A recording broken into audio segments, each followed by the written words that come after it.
What's up, guys? There is a massive update in Star Wars Force Arena, but first I am announcing my guild. My guild is Ewok Shock. Okay, you gotta be Chromium or above. It's gonna be public. Anybody can join. Ewok Shock, join my guild. Massive update in the game. We're gonna talk about that.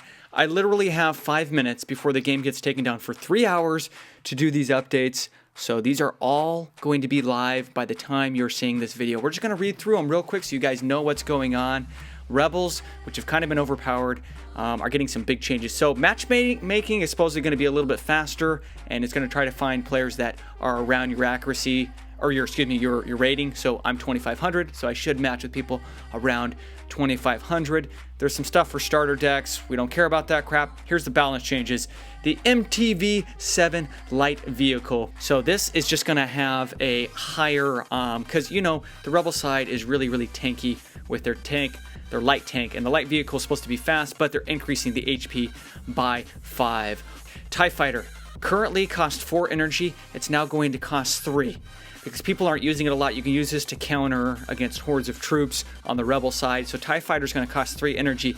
To make sure it doesn't get too overpowered, they are going to be decreasing the amount of damage it does on buildings and leaders, as well as the squad. So it used to do 260 damage, now it's going to do 195. Attack power against building is going to go from 104 to 78. So that I think will be a much more viable card to put in your deck if you're using the Galactic Empire. Now here is the big ones that everybody's been frustrated about. Of course, we're looking at Cassian and we're looking at the Gigoran Rebel, which is absolutely overpowered. They're making some big changes.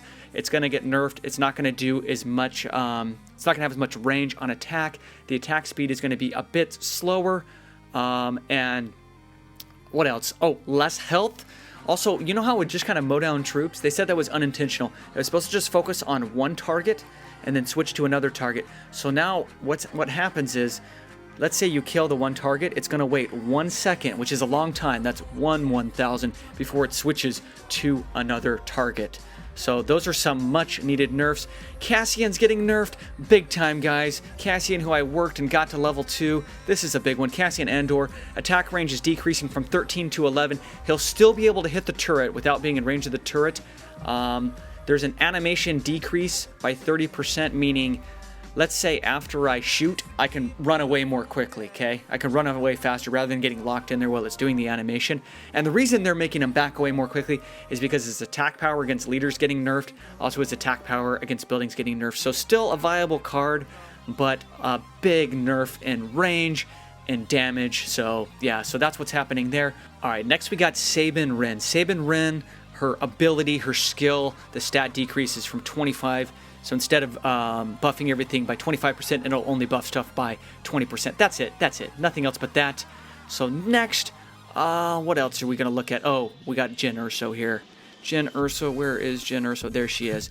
Jyn Erso, skill power, show it to you right here. The attack power uses a sniper rifle to deal 400% of attack power as damage to a distant enemy. That's now going up to 475%. So that's a buff there. What else are we looking at? We're going to go over to the Empire side. First, we're going to look at Palpatine, who is actually very good, and I think he's getting a buff. Yes, his special ability, rather than lasting 15 seconds, it's going to last, what is that? 18 seconds. That's interesting. When an enemy or ally leader is defeated, Palpatine's attack power increases by 14% for 18 seconds now. The special ability will be increased from 14% to 15%. So he's going to do 15% damage for 18 seconds, and the cooldown time to use that special ability is decreasing from 36 seconds to 32 seconds. So that's a big enough buff there. I'm really liking the changes. Oh yeah, we've got, who else here? Let's see if I can find this guy. Here he is. Orson Krennic. Okay, so Orson Krennic, attack range is being increased from 6.5 to 7. Attack speed is being decreased from 0.76 to 0.7 seconds. And the skill that he uses, the cooldown is gonna go from 25 seconds to 22 seconds. I think they're taking down the game literally right now as we speak. I just looked at my clock. Server maintenance in progress. Wow. Well, that's cool. Well, not gonna happen. Not gonna be able to log back in.